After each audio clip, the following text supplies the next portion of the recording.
నమస్తే welcome to city cable news ముందుగా headlines చూద్దాం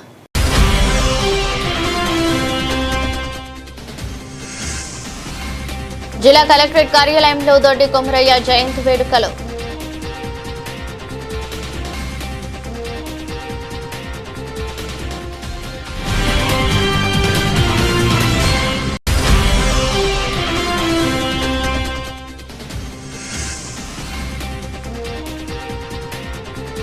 వేములవాడ భీమేశ్వరాలయంలో భక్తుల సందడి భక్తుల సౌకర్యార్థం ఆలయ అధికారుల ఏర్పాట్లు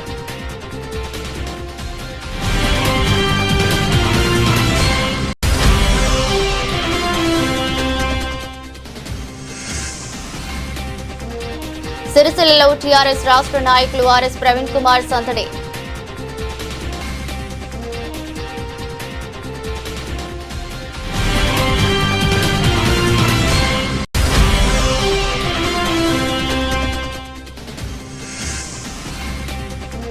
వస్త్ర ఉత్పత్తుల ఆర్డర్లు రద్దు చేయడం కార్మికుల ఉపాధిని దెబ్బతీయడమేనని వెల్లడించిన సిఐటి నాయకులు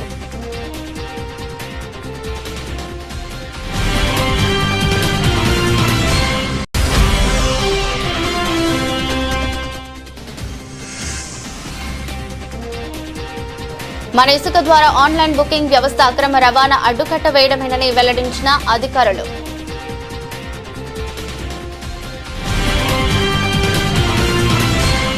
పోరాట స్ఫూర్తికి ప్రతీక దొడ్డి కొమరయ్య అని అదనపు కలెక్టర్ గడ్డం నాగేష్ పేర్కొన్నారు. దొడ్డి కొమరయ్య జయంతి వేడుకలను జిల్లా సమీకృత కార్యాలయాల సముదాయంలో ఈ రోజు నిర్వహించగా అదనపు కలెక్టర్ హాజరై దొడ్డి కొమరయ్య చిత్రపటానికి అధికారులతో కలిసి పూలమాలలు వేసి నివాళులర్పించారు. దొడ్డి కొమరయ్య పోరాట స్ఫూర్తిని అదనపు కలెక్టర్ గడ్డం నాగేష్ గుర్తు చేశారు. ఆయన విరోచిత పోరాట పటిమ పలువురికి ఆదర్శనీయమని పేర్కొన్నారు. ఈ కార్యక్రమంలో బీసీ సంక్షేమ శాఖ జిల్లా అధికారి సౌజన్య, ఉద్యానవన శాఖ జిల్లా అధికారి శరత్, ఏగుట్ల కనకయ్య, నాగం కుమార్, చిమల్ల మల్లేశం, స్తంభలచ్చయ్య, వేముల నాగరాజు, అధికారులు, సిబ్బంది పాల్గొన్నారు. వేములవాడలోని శ్రీ రాజరాజేశ్వర స్వామి దేవస్థానం అనుబంధ ఆలయమైన శ్రీ భీమేశ్వర స్వామి ఆలయంలో ఆలయ ఈవో ఎల్ రమాదేవి ఈ రోజు ఆలయాన్ని సందర్శించి పర్యవేక్షణ నిర్వహించారు. హాలిడేస్ సందర్భంగా ఆలయంలో భక్తుల రద్దీ ఎక్కువగా ఉండటంతో భక్తులకు ఎలాంటి ఇబ్బందులు కలగకుండా ఏర్పాటు చేసిన సౌకర్యాలను పరిశీలించారు. భక్తులకు చల్లని నీరు అందించేందుకు ఏర్పాటు చేసిన చలివేంద్రాన్ని ప్రారంభించారు. గోశాలలో కోడల సంరక్షణను పరిశీలించారు. ఆలయానికి వచ్చిన భక్తులతో ఈవో మాట్లాడి వారికి ఇంకా ఎలాంటి సౌకర్యాలు అవసరమో అడిగి తెలుసుకున్నారు. వేసవి కాలాన్ని దృష్టిలో ఉంచుకుని చిన్నపిల్లలు ఎండలో ఎక్కువసేపు తిరగకుండా జాగ్రత్తలు తీసుకోవాలని సూచించారు. అలాగే ఆలయంలో తాగునీరు, విశ్రాంతి ఏర్పాట్లు, క్యూలైన్ నిర్వహణ వంటి అంశాలను పరిశీలించి భక్తులకు సౌకర్యవంతమైన దర్శనం కల్పించాలని సంబంధిత సిబ్బందికి ఈవో సూచించారు.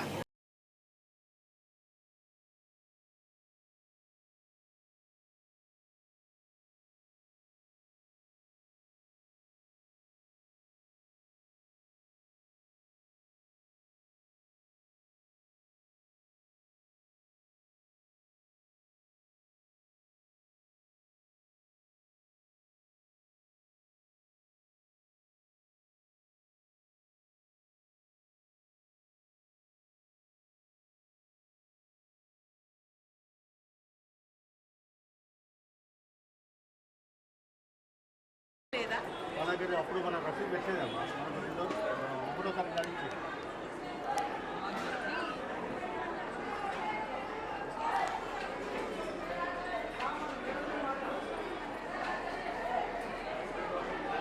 అవన్నీ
భారత రాష్ట్ర సమితి పార్టీ రాష్ట్ర నాయకులు ఆర్ఎస్ ప్రవీణ్ కుమార్ వ్యక్తిగత పనులపై రాజన్న సిరిసిల్ల జిల్లాకు రాగా బీఆర్ఎస్ పార్టీ సిరిసిల్ల శాఖ అధ్యక్షులు సింధం చక్రపాణి ఇంట్లో ఏర్పాటు చేసిన తేనేటి విందు కార్యక్రమంలో పాల్గొన్నారు. సిరిసిల్లలో వస్త్ర పరిశ్రమ ప్రస్తుత స్థితిగతులను అదేవిధంగా పురపాలక సంఘం ద్వారా చేపడుతున్న కార్యక్రమాలను బీఆర్ఎస్ పార్టీ ఆధ్వర్యంలో నిర్వహిస్తున్న కార్యక్రమాలను పలు విషయాలపై చర్చించుకున్నారు. ఈ సందర్భంగా వారికి సిరిసిల్ల మున్సిపల్ చైర్పర్సన్ సింధం కళ పుష్పగుచ్చంతో స్వాగతం పలికి కండువాతో సత్కరించారు.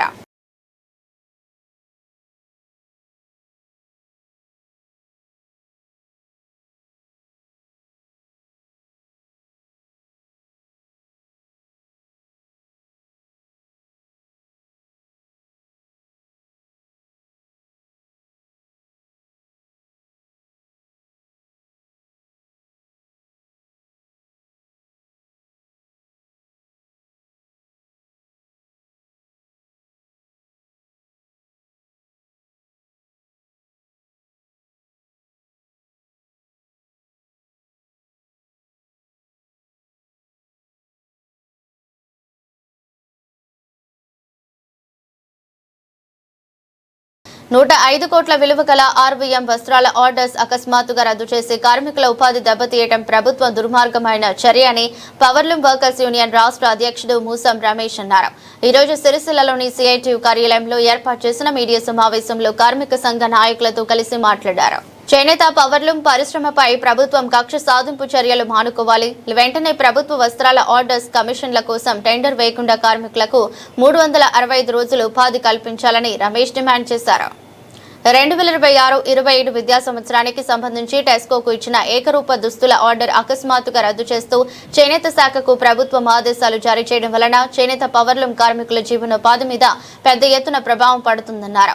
విద్యాశాఖ కూడా టెండర్ ద్వారా ఈ ఆర్డర్స్ ప్రైవేట్ సంస్థలకు ఇవ్వడం అనేది ఒక దుర్మార్గపు చర్యని, సిరిసిల్లలో ఆర్వీఎం క్లాత్ ఉత్పత్తి చేయాలని ప్రభుత్వం ఆర్డర్లు ఇచ్చిందని, వస్త్రాలు తయారు చేయడానికి 50 కోట్ల విలువగల నూలు ఖరీదు చేసి వస్త్ర ఉత్పత్తి ప్రారంభిస్తున్న సందర్భంగా అకస్మాత్తుగా చేనేత జౌళి శాఖ ఆర్డర్లను రద్దు చేయడం సరికాదన్నారు. ప్రభుత్వ రంగ సంస్థలకు అవసరమయ్యే వస్త్రాలను చేనేత పవర్లూమ్ కార్మికుల ద్వారానే ఉత్పత్తి చేయించాలని, టెండర్ విధానం వెంటనే రద్దు చేసి టెస్కోకు విద్యాశాఖ నుండి ఏకరూప దుస్తుల ఆర్డర్స్ ను పునరుద్ధరిస్తూ జీవో జారీ చేయాలని ప్రభుత్వానికి డిమాండ్ చేశారు. లేని పక్షంలో పెద్ద ఎత్తున రాష్ట్ర వ్యాప్త ఆందోళనలు నిర్వహిస్తామని అన్నారు.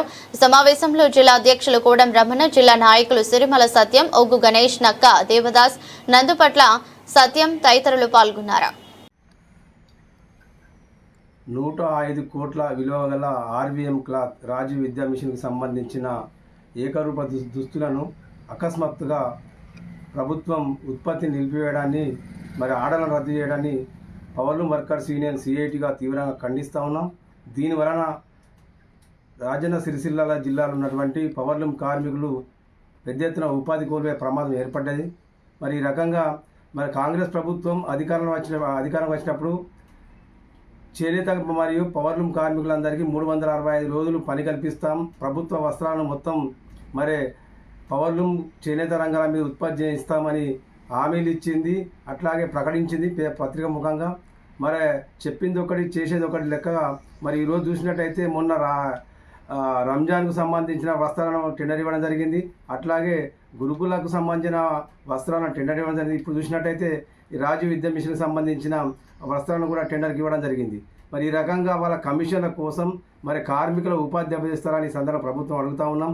చెప్పేది ఒకటి చేసేది ఒకటి లెక్క ఈ ప్రభుత్వం పనితీరుంది.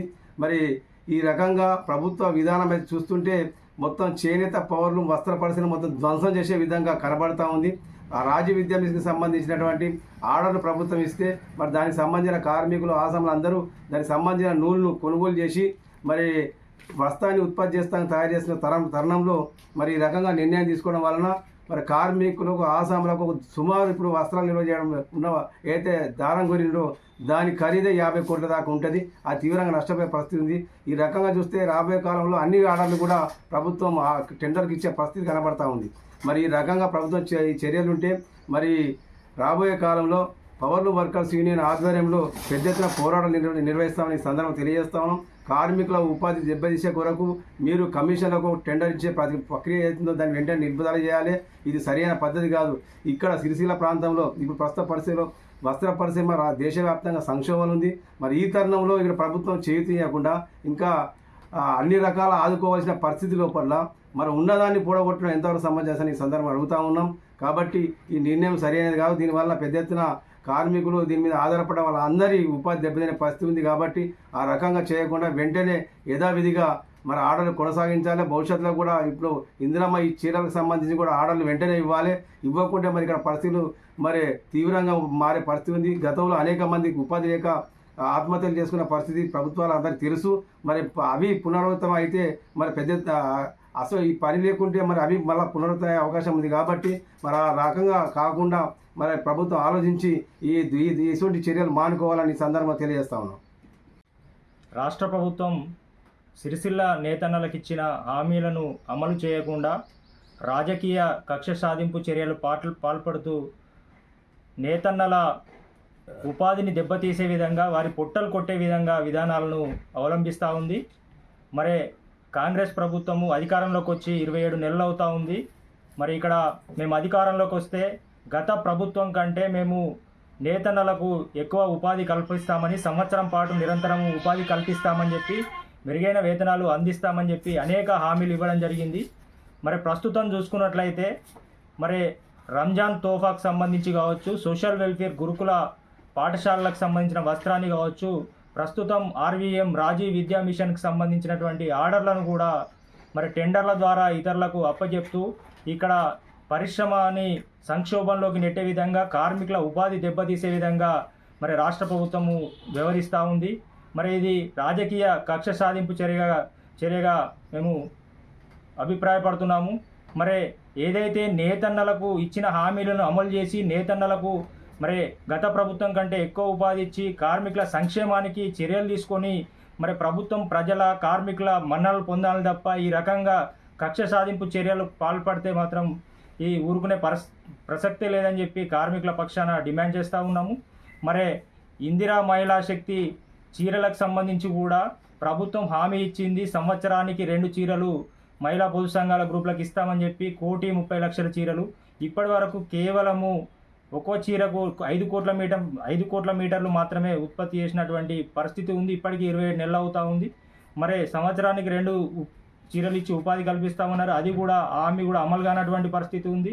మరి కార్మికులకు సంబంధించినటువంటి చీరలకు మరి 10% యారన్ సబ్సిడీ కూడా ఇంతవరకు ప్రకటించినటువంటి పరిస్థితి ఉంది. థ్రిఫ్ట్ నేతన్న పొదుపు పథకం పూర్తయి 10 నెలలు అవుతున్నా అది కూడా పూర్తి కానటువంటి పరిస్థితి ఉంది.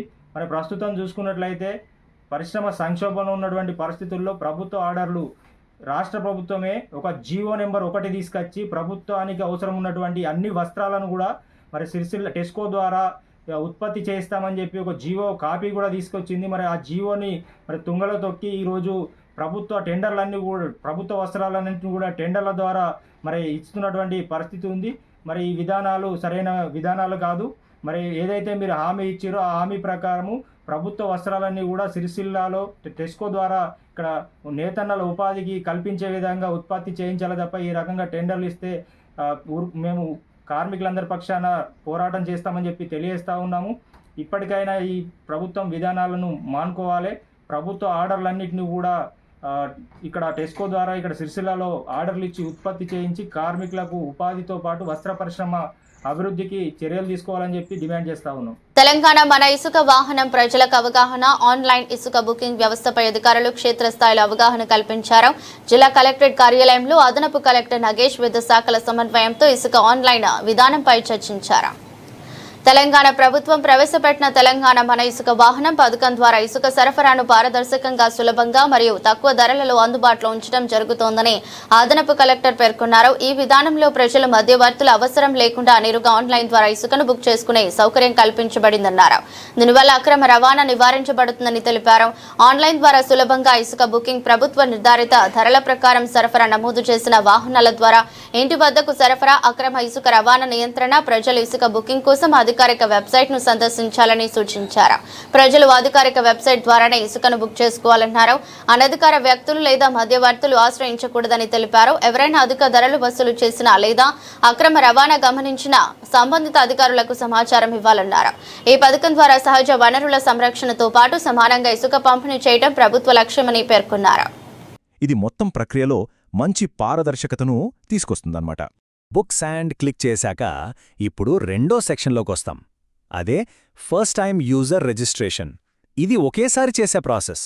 మన కోసం ఒక డిజిటల్ అకౌంట్ క్రియేట్ చేసుకోవడం లాంటిది. లాగిన్ స్క్రీన్కి రాగానే కొత్త కస్టమర్లు ఏం చెయ్యాలంటే కింద చిన్నగా రిజిస్టర్ హియర్ అని ఒక లింక్ ఉంటుంది. దాన్ని క్లిక్ చెయ్యాలి. రిజిస్ట్రేషన్ ప్రాసెస్ ఇక్కడ్నుంచే స్టార్ట్ అవుతుంది. రిజిస్ట్రేషన్ చాలా సింపుల్. కేవలం 4 స్టెప్స్. ఫస్ట్ మీ మొబైల్ నంబర్కి ఒక ఓటీపీ వస్తుంది. దాన్ని ఎంటర్ చేసి వెరిఫై చేయాలి. నెక్స్ట్ మీ లాగిన్ కోసం ఒక 4 అంకెల పిన్ సెట్ చేసుకోవాలి. తర్వాత మీ జిల్లాని సెలెక్ట్ చేసుకొని ఫైనల్గా రిజిస్టర్ బటన్ నొక్కేయడమే. అంతే. ఇక్కడ 2 ముఖ్యమైన సెక్యూరిటీ స్టెప్స్ ఉన్నాయి. ఫస్ట్ మీ ఫోన్కి వచ్చిన ఓటీపీని ఎంటర్ చేయాలి. దీనివల్ల ఆ మొబైల్ నంబర్ మీదేనని కన్ఫర్మ్ అవుతుంది. తర్వాత మీ అకౌంట్కి సేఫ్టీ కోసం ఒక 4 అంకెల పిన్ నంబర్ను మీరే క్రియేట్ చేసుకోవాలి. ఇది ప్రతిసారి లాగిన్ అవడానికి అవసరమవుతుంది, సో గుర్తుపెట్టుకోండి. ఆ పిన్ సెట్ చేయగానే మీకు స్క్రీన్ మీద ఇలా పిన్ అప్డేటెడ్ సక్సెస్ఫుల్లీ అని ఒక మెసేజ్ వస్తుంది. వెంటనే మీ ఫోన్కి కూడా ఒక టెక్స్ట్ మెసేజ్ వస్తుంది, మీ రిజిస్ట్రేషన్ కంప్లీట్ అయిందని. ఇక మీ అకౌంట్ రెడీ అయిపోయినట్టే. సరే, రిజిస్ట్రేషన్ అయిపోయింది. ఇప్పుడు అసలు పనికొద్దాం. అదే మన ఇసుక బుకింగ్. లాగిన్ అయి అప్లికేషన్ ఫామ్ ఎలా నింపాలో ఇప్పుడు చూద్దాం. మళ్ళీ లాగిన్ పేజీకి వస్తే ఈసారి మీ రిజిస్టర్డ్ మొబైల్ నంబర్, ఇందాక మీరు క్రియేట్ చేసుకున్న 4 అంకెల పిన్, ఇంకా కింద కనిపించే క్యాప్చా కోడ్, ఈ 3 ఎంటర్ చేసి లాగిన్ అవ్వాలి. లాగిన్ అవ్వగానే మీ డాష్ బోర్డ్ ఇలా కనిపిస్తుంది. ఇక్కడ పైన సర్వీసెస్ అని ఒక మెన్యూ ఉంది కదా, దానిమీదికి వెళ్తే books and with own transportation అనే ఆప్షన్ కనిపిస్తుంది. దాన్ని సెలెక్ట్ చేసుకోవాలి. ఇప్పుడు అసలైన బుకింగ్ ఫారం ఓపెన్ అవుతోంది.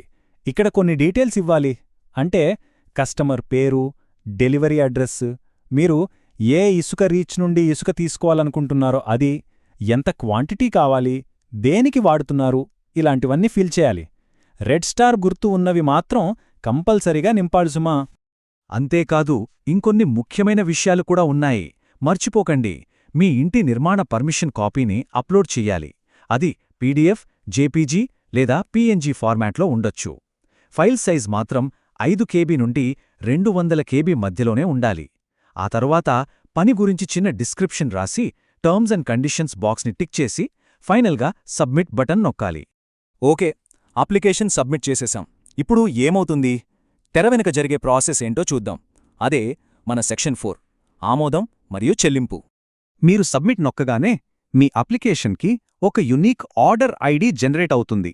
నెక్స్ట్ ఇమ్మీడియట్ స్టెప్ ఏంటంటే పే నౌ బటన్ క్లిక్ చేసి పేమెంట్ ప్రాసెస్ పూర్తి చేయడం. పేమెంట్ చేశాక మీ అప్లికేషన్ అప్రూవల్ ప్రాసెస్లోకి వెళ్తుంది. ఇది ఎలా పనిచేస్తుందంటే ఫస్ట్ మీరు అప్లై చేసి పేమెంట్ చేస్తారు. తర్వాత అది పంచాయతీ ఆఫీసర్ దగ్గరికి వెళ్తుంది. ఆయన ఫస్ట్ అప్రూవల్ ఇస్తారు. అక్కడ్నుంచి మండల రెవెన్యూ ఆఫీసర్ దగ్గరికి వెళ్తుంది. ఆయన ఫైనల్ అప్రూవల్ ఇచ్చి మీకొక స్లాట్ కేటాయిస్తారు. ఇదంతా పూర్తయ్యాక సిస్టమ్ ఆటోమేటిక్గా ఒక ఓటీపీ మరియు క్యూఆర్ కోడ్ని జనరేట్ చేస్తుంది. అండ్ ఫైనల్లీ మనం లాస్ట్ ఇంకా చాలా ఇంపార్టెంట్ సెక్షన్కొచ్చేశాం. అదే క్యూఆర్ కోడ్ సిస్టమ్. అసలు క్యూఆర్ కోడ్ అంటే ఏంటి, దీన్ని ఉపయోగించి ఇసుక ఎలా కలెక్ట్ చేసుకోవాలి, ఇదంతా ఇప్పుడు చూద్దాం. అన్ని అప్రూవల్స్ అయిపోయాక మీరు మళ్ళీ పోర్టల్లోకి లాగిన్ అవ్వాలి. మీ డాష్బోర్డ్లో మీ బుకింగ్ డీటెయిల్స్ పక్కనే ఇలా డౌన్లోడ్ అనే బటన్ యాక్టివేట్ అవుతుంది. దీనిపై క్లిక్ చేస్తే చాలు మీ ట్రాన్సిట్ పాస్ డౌన్లోడ్ అయిపోతుంది. ఇదిగో ఇదే మీ ఫైనల్ ట్రాన్సిట్ పాస్. ఇది చాలా చాలా ఇంపార్టెంట్ డాక్యుమెంట్. ఇందులో మీ ఆర్డర్ ఐడి, అడ్రస్, ఎంత ఇసుక బుక్ చేశారు అనే డీటెయిల్స్ అన్నీ ఉంటాయి. అన్నింటికన్నా ముఖ్యంగా పైన కుడివైపున మీ యునీక్ క్యూఆర్ కోడ్ ఉంటుంది. ఆన్లైన్ ప్రాసెస్ అంతా సక్సెస్ఫుల్గా పూర్తి చేశారనడానికి ఇదే ప్రూఫ్. సరే, పాస్ డౌన్లోడ్ చేసుకున్నాం. మరి ఇసుక తీసుకునే రోజున ఆ ఇసుక రీచ్ దగ్గర అసలు ఏం జరుగుతుంది? అక్కడ జరిగే ప్రాసెస్ కూడా చాలా సింపుల్ ఇంకా సెక్యూర్. ముందుగా మీ దగ్గరున్న ట్రాన్సిట్ పాస్లోని క్యూఆర్ కోడ్ని అక్కడ ఆఫీసర్కి చూపించాలి. అదే టైంలో మీ మొబైల్కి ఒక ఓటీపీ వస్తుంది. ఆ ఓటీపీని కూడా ఆయనకు చెప్పాలి. ఇప్పుడు ఆ ఆఫీసర్ క్యూఆర్ కోడ్ని స్కాన్ చేసి మీరు చెప్పిన ఓటీపీని వెరిఫై చేస్తారు. 2 మ్యాచ్ అయ్యాక మీకు అప్రూవ్ అయినంత ఇసుకను లోడ్ చేస్తారు. ఈ 2 ఫ్యాక్టర్ వెరిఫికేషన్ వల్ల మోసాలకు అస్సలు ఛాన్స్ ఉండదన్నమాట. అక్కడ ఇసుక రీచ్ దగ్గర ఉండే ఆఫీసర్ని శాండ్ రీచ్ ఆఫీసర్ లేదా ఎస్ఆర్ఓ అంటారు. ఈయన రోల్ చాలా కీలకం. మీ క్యూఆర్ కోడు, ఓటీపీ రెండిటినీ డిజిటల్గా వెరిఫై చేసి కరెక్ట్ పర్సన్కి కరెక్ట్ క్వాంటిటీ ఇసుక వెళ్లేలా చూడటమే ఆయన బాధ్యత. ఇక ఇసుక బుక్ చేయడమే కాదు, ఈ పోర్టల్లో ఇంకొన్ని యూస్ఫుల్ ఫీచర్స్ కూడా ఉన్నాయి. మీ పేమెంట్ సక్సెస్ అయ్యిందా లేదా అని చెక్ చేసుకోవచ్చు. మీ అప్లికేషన్ ఏ స్టేజ్లో ఉందో, అంటే పంచాయతీ ఆఫీసర్ దగ్గర ఉందా లేక ఎంఆర్ఓ దగ్గర ఉందా అని కూడా ట్రాక్ చెయ్యొచ్చు. ఇక్కడ మనకు ఒక డౌట్ రావచ్చు. మనం అన్నీ చేసి డబ్బులు కట్టి ఇసుక రీచ్కి వెళ్ళాక అక్కడ మనం అనుకున్న లొకేషన్లో ఇసుక అవైలబుల్గా లేకపోతే పరిస్థితేంటి? దానికి కూడా ఒక సొల్యూషన్ ఉంది. పోర్టల్లోనే ట్రాన్స్ఫర్ అప్లికేషన్ అనే ఒక సర్వీస్ ఉంటుంది. ఎంఆర్ఓ అప్రూవల్ అయిపోయిన తర్వాత మాత్రమే ఇది మనకు కనిపిస్తుంది. దీన్ని ఉపయోగించి మన బుకింగ్ని ఇసుక అందుబాటులో ఉన్న వేరే మండలానికి ట్రాన్స్ఫర్ చేసుకోవచ్చు. అలా చేసినప్పుడు మనకు ఆటోమేటిక్గా కొత్త క్యూఆర్ కోడ్ వస్తుంది. దీనికోసం మళ్లీ కొత్తగా బుక్ చేయాల్సిన పనిగాని డబ్బులు కట్టాల్సిన అవసరంగాని అస్సల్లేదు. సో దీన్ని బట్టి మనకి ఏమర్థమవుతుందంటే ఈ మొత్తం ప్రాసెస్ చాలా ఫ్లెక్సిబుల్గా డిజైన్ చేశారు. ఒకవేళ మనం అనుకున్న లొకేషన్ మార్చాల్సి వచ్చినా సరే మన బుకింగ్, మనం కట్టిన డబ్బు, ఇంకా మిగిలిన ఇసుక బ్యాలెన్స్ అన్నీ సేఫ్గా ఉంటాయన్నమాట. మనం కట్టిన డబ్బుకి ఇసుక ఖచ్చితంగా అందేలా చూసుకుంటారు. చూశారు కదా, ఒకప్పుడు చాలా కాంప్లికేటెడ్గా అనిపించే ఈ ఇసుక బుకింగ్ ప్రాసెస్ని ఈ సిస్టమ్ ఎంత సులభంగా మార్చేసిందో. ఇప్పుడు ఈ వ్యవస్థను ఎలా ఉపయోగించుకోవాలో మనకు పూర్తిగా తెలిసింది. మరి ఇలాంటి క్రమబద్ధమైన ప్రక్రియలు మన వ్యక్తిగత ప్రాజెక్టులను, అలాగే కమ్యూనిటీ ప్రాజెక్టులను మరింత సమర్థవంతంగా ప్లాన్ చేసుకోవడానికి ఎంతగానో సహాయపడతాయి కదా. ఇలాంటి డిజిటల్ టూల్స్ మన పనులను ఇంకా ఎంత సులభతరం చేయగలవో ఆలోచించాల్సిన విషయం. వార్తలు ముగించే ముందు మరోసారి హెడ్లైన్స్.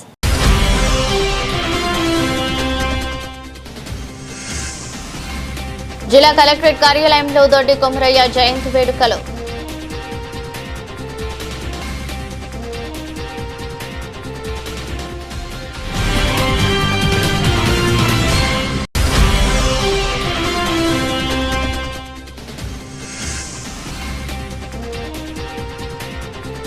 వేములవాడ భీమేశ్వరాలయంలో భక్తుల సందడి. భక్తుల సౌకర్యార్థం ఆలయ అధికారుల ఏర్పాట్లు.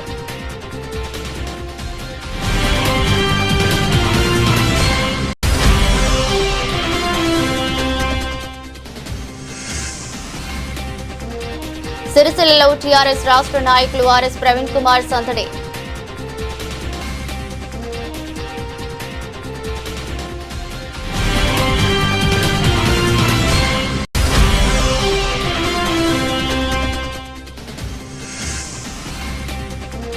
వస్త్ర ఉత్పత్తుల ఆర్డర్లు రద్దు చేయడం కార్మికుల ఉపాధిని దెబ్బతీయడమేనని వెల్లడించిన సిఐటియు నాయకులు.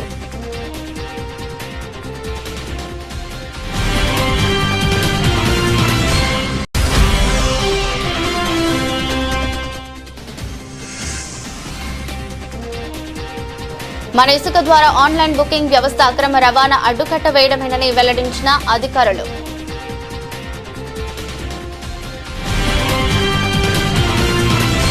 ఇది రోజు బులెటిన్. మరో బులెటిన్లో మళ్ళీ కలుద్దాం. అంతవరకు సెలవు. నమస్కారం.